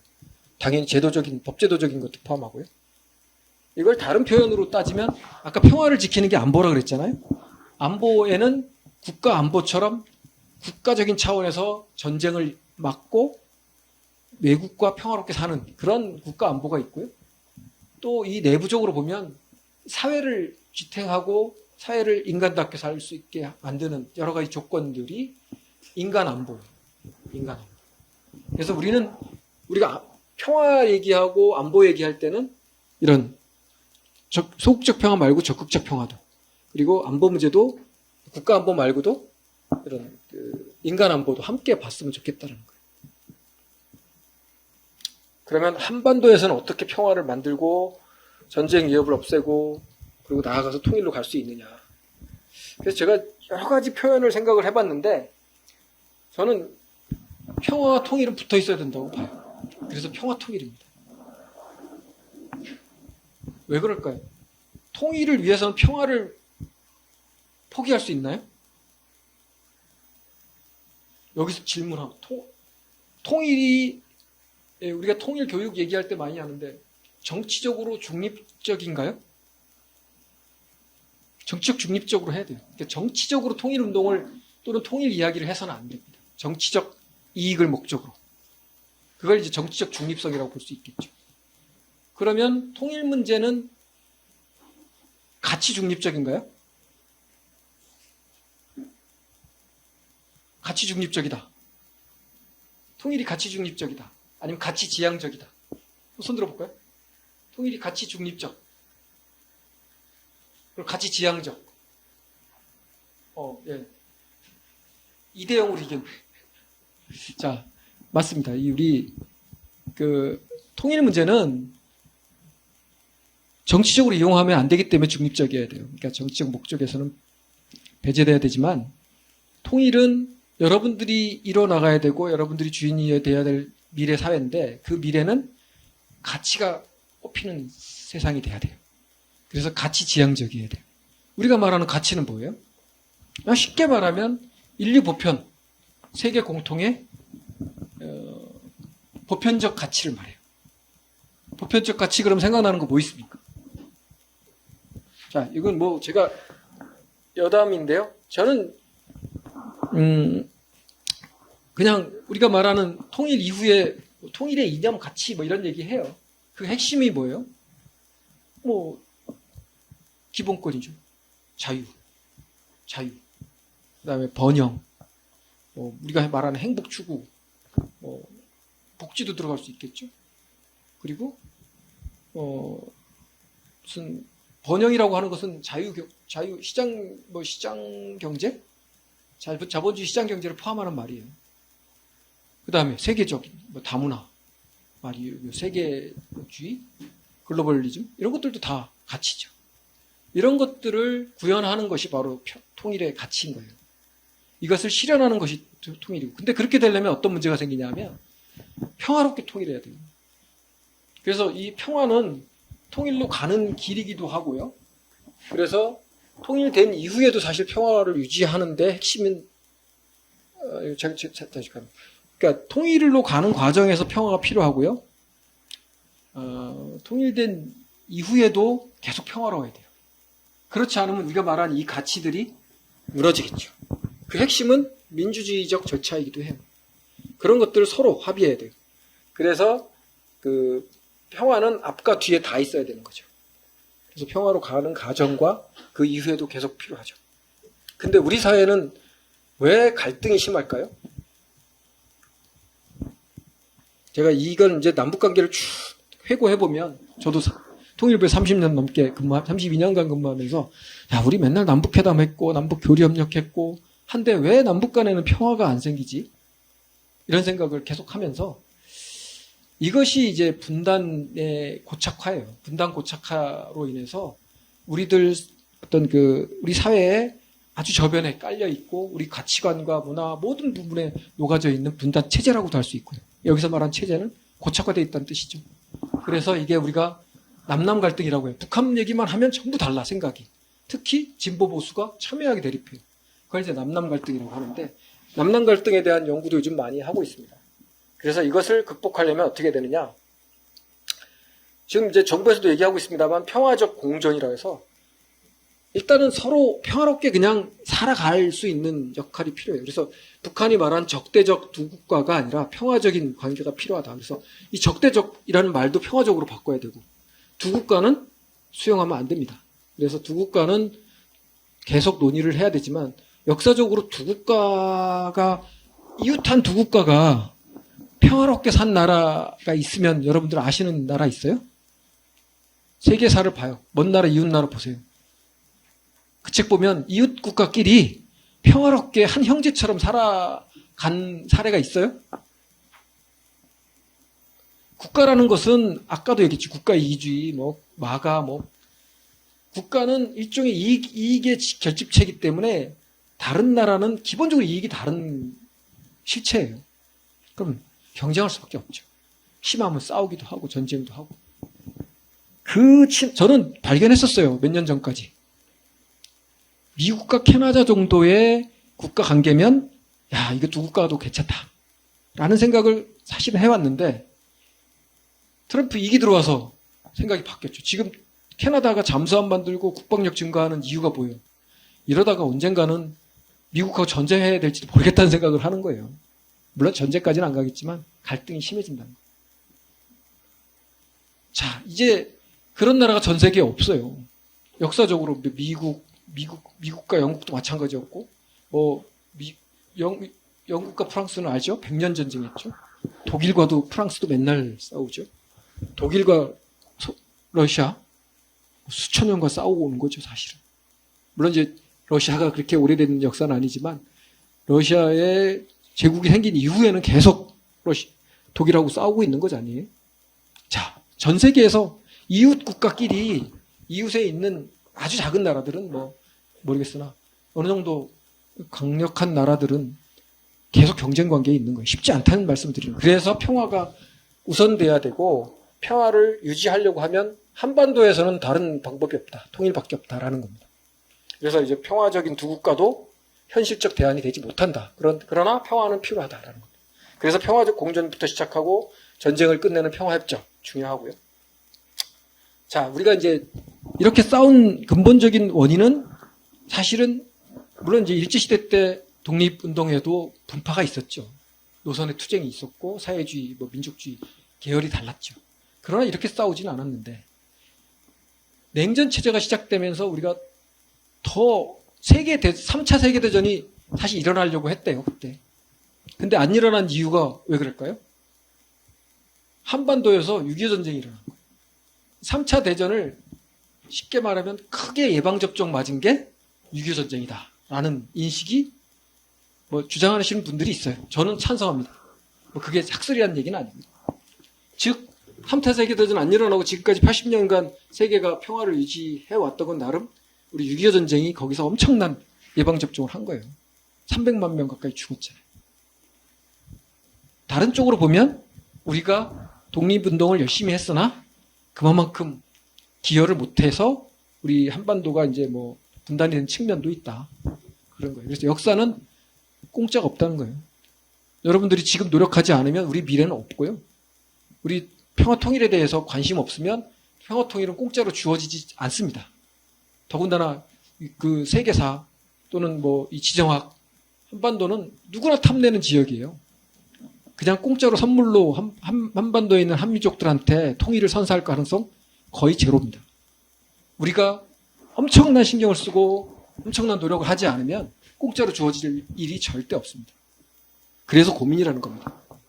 그래서 제가 요즘 이게 전쟁 문제 이런 것도 해야죠. 당연히 우리가 이제 합의한 거는 제발 좀 지키자 하는 거예요. 요즘에 이제 이 9.19 군사 합의 이거는 이제 지키자는 얘기들을 많이 하고 있어요. 이거는 현실적으로 중요합니다. 이 접경 지역에 있는 여러 가지 합의들을 지키면 아무래도 이제 우발적 충돌이라든지 이런 것들이 줄어들겠죠. 여기서부터 시작할 필요도 있습니다. 더군다나 우리 서해에 있는 왜 서해하고 한강하고 또는 서해 5도 이쪽에 이것이 중요할까요? 아시다시피 여기는 국경선이 북한은 이제 국경선을 획정하자고 지금 얘기하고 있어서 걱정이 되긴 하는데 사실 여기는 경계선이 없어요. 그냥 우리가 일방적으로 설정한 북방의 한계선. 우리가 더 이상 거기 넘어가지는 않겠다. 한 선이 있을 뿐이죠. 그래서 위험합니다. 언제든지 우발적인 충돌이 생기고 서해 교전도 많이 있었죠. 그렇다는 거고요. 자, 그래서 질문이 있으실까봐 제가 질문을 몇 개 해갖고 왔는데 그냥 제목만 보시면 되겠습니다. 자, 한반도의 평화가 필요한 이유는 모르겠어요. 어떤 사회로 가든 한반도 미래가 어떻게 되든 그거는 물론 이제 우리 젊은이들 포함한 우리 주민 또는 북한 주민이 함께 결정해야 될 사안이지만 어떤 상황에서도 평화가 없이 없는 과정으로 통일이 이루어져서는 안 된다는 거예요. 그래서 평화가 전부는 아니지만 평화 없는 과정은 한 발도 진전될 수가 없는 거예요. 이거는 이제 독일의 외무장관이 얘기했다는 얘기인데 이것은 당연한 거죠. 그래서 우리는 그리고 평화는 어떤 평화냐? 힘에 의한 평화가 아니다. 이런 말씀을 드릴 수가 있고 전쟁은 당연히 아니다 하는 거고요. 그래서 사실은 전 정부가 좀 문제가 있었던 게 뭐냐면 힘에 의한 평화를 강조했었어요. 지금 힘에 의한 평화를 강조하는 게 누구예요? 트럼프주의랑 비슷한 거죠. 힘에 의한 외교, 힘에 의한 평화, 지배와 강압 이런 거 비슷한 거죠. 근데 그거는 북한이 오히려 관심 있는 분야죠. 핵무력으로 그 힘으로 국방 자유도 하겠다고 하지만 유사시에 한반도 완정이라 그래가지고 한반도 영토를 전부 점령하겠다 그러는데 핵무기를 점령할 수 있어요? 자, 전쟁이 안 나는 이유 한번 보시면 대충 아실 거예요. 우리가 전쟁을 너무 걱정을 많이 하는 것도 사실은 평화에 도움이 되지 않는다고 제가 이 책에서 주장을 하는데 그 이유가 뭐냐 하면 평화를 준비하는 여러 가지 방식 중에서 전쟁을 당연히 예방을 해야 되지만 전쟁을 너무 걱정해서 그러면 또 평화에 도움이 되지 않는 거예요. 그래서 전쟁은 사실은 굉장히 어려운 문제인데 우리가 국방력 전 세계 군사력 지수로 지금 5위가 됐어요. 그리고 국방 산업도 엄청나죠. 국방 산업은 지금 4위로 지금 올라가고 있어요. 지금 무기 수출액이. 그건 좋은 점이라고 해야 될지 나쁜 점이라고 해야 될지 모르겠으나 아까 말한 우리가 지금 이번 시간에 처음 본 것처럼 전쟁의 시대니까 지금 제일 중요한 산업은 사실은 방산인 거예요. 방위산업, 국방산업. 지금 뭐 주식 엄청나게 올랐잖아요. 방위산업 관련해서 뭐 주식이 100%가 아니라 200%, 300% 올랐잖아요. 자, 그리고 미국과 어쨌든 동맹관계를 유지하고 있고요. 그러면 중국, 러시아는 우리 한반도에 전쟁이 일어나는 걸 원하느냐? 그렇지 않아요. 중국도 중국의 어떤 경제라든지 안정을 유지하는 것이 훨씬 더 중요하다고 생각하고 있고요. 러시아는 지금 우크라이나 전쟁 끝나면 바로 한국하고 무역 관계 개선하려고 지금도 계속 노력하고 있습니다. 우리가 지금 그걸 받아줄 수가 없는 거죠. 제재 문제 때문에. 핵무기는 북한도 알고 있습니다만 핵무기를 쓴 나라가 이제 쓴 사례가 2차 세계대전 일본에 대한 그것밖에 없었죠. 그래서 핵무기는 쓸 수 없는 무기입니다. 쓰게 되면 이제 인류가 공멸하는 거고, 지역적으로도 북한이 핵을 쏘는 순간 북한의 정권, 그달로 지구상에서 없어지는 거거든요. 근데 북한이 제일 걱정하는 게 뭐예요? 인민들의 안전? 아니죠. 그들의 정권이죠. 그 핵심 엘리트들은 사실 몇 명 안 돼요. 그 빨치산 계통에 살아남은 사람이 한 100 몇십 명인데 그 사람들의 후손 다 따져도 몇백 명 안 됩니다. 당원들 관심 없어요, 북한에. 그러면 결국은 북한도 핵을 쏘는 순간 그날로 자기가 없어지는데 그거를 안 한다는 거죠. 그리고 기본적으로 남북 간의 전쟁 자체가 불가능할 정도로 경제력의 차이가 심해요.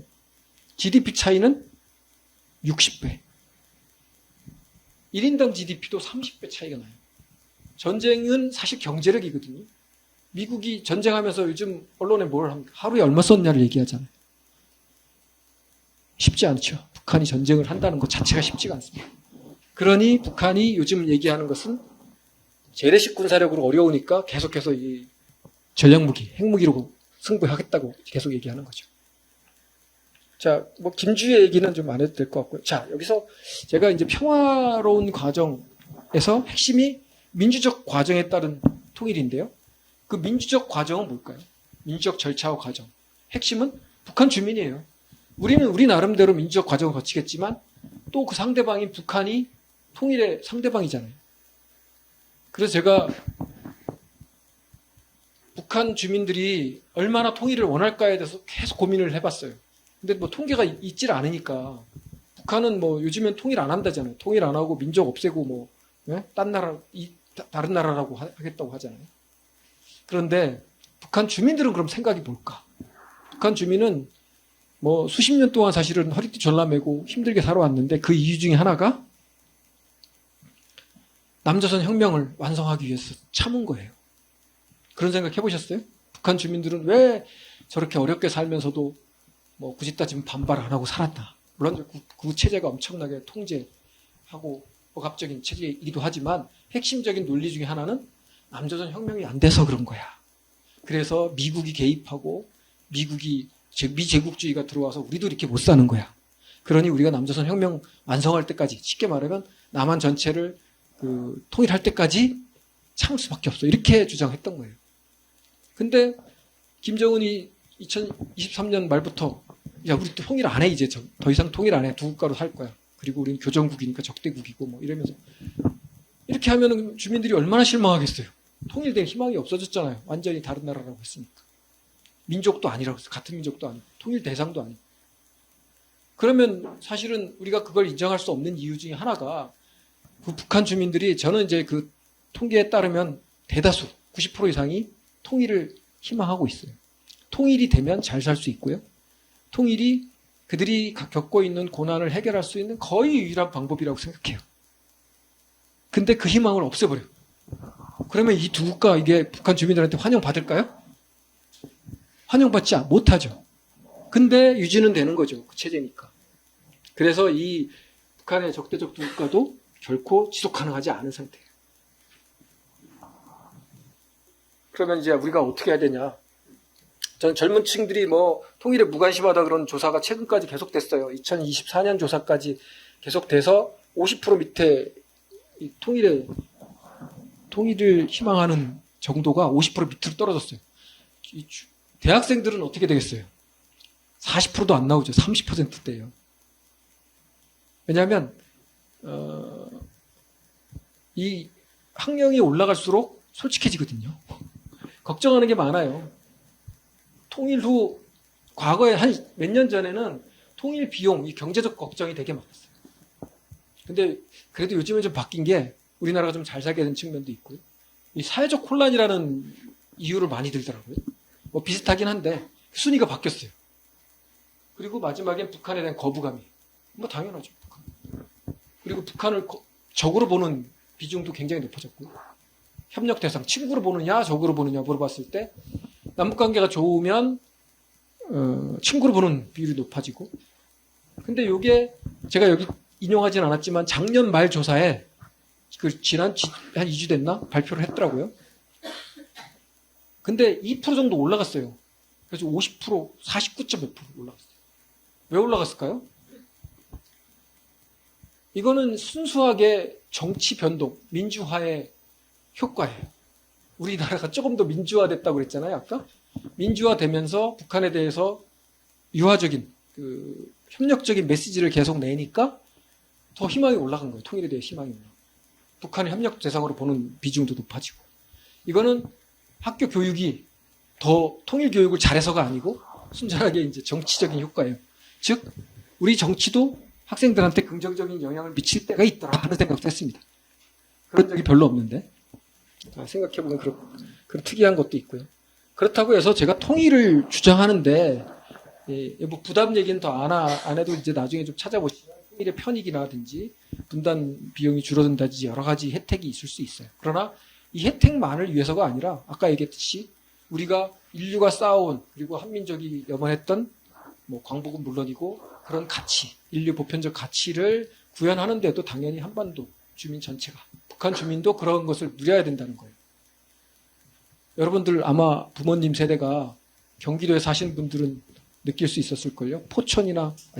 철원이나 연천 이런 데 보면 경계에 있잖아요.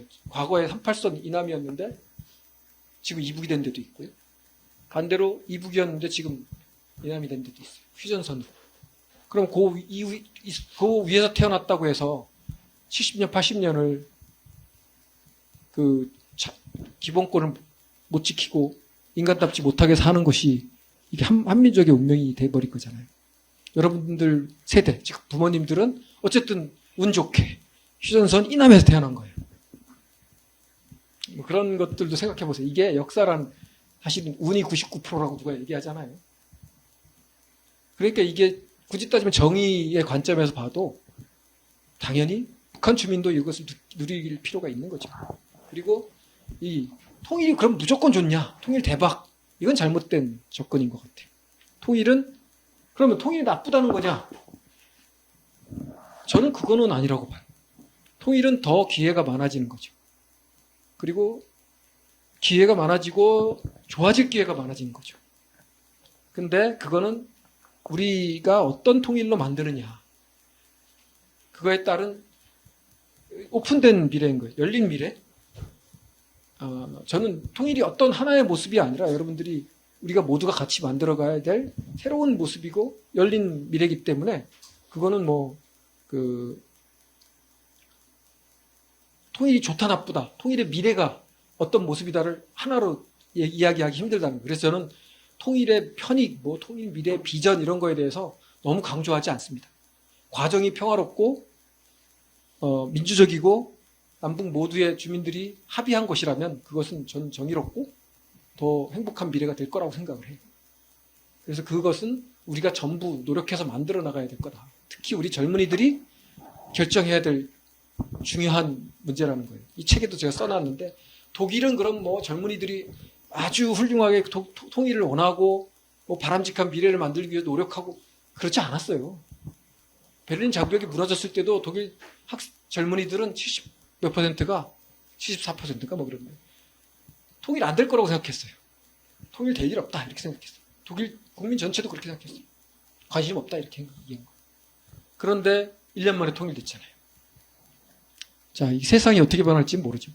자, 그리고 빨리 통일해야 된다는 것도 좋은 접근은 아니에요. 조기 통일론도 즉 빨리 통일돼야 된다 보다는 바른 통일이 중요하다. 그래서 저는 뭐 빠른 통일보다 바른 통일이 필요하다 이렇게 주장을 하고 있고요. 그거는 이제 말씀드린 어떤 절차나 여러 가지 평화롭게 되는 것도 물론이고 어떤 절차, 민주적인 절차를 지켜가서 우리 모두의 어떤 바람이 실현되는 그런 통일이 필요한 거죠. 젊은 세대 이 얘기는 뭐 할 시간이 없겠는데요. 오늘 마무리 해야 될 시간이 됐는데 여러분들은 어디 속하죠? G세대 끝물? 아니죠? 어딘가? 20대, G세대라고 하는 거, G세대. G세대 중간이네요. 20대니까.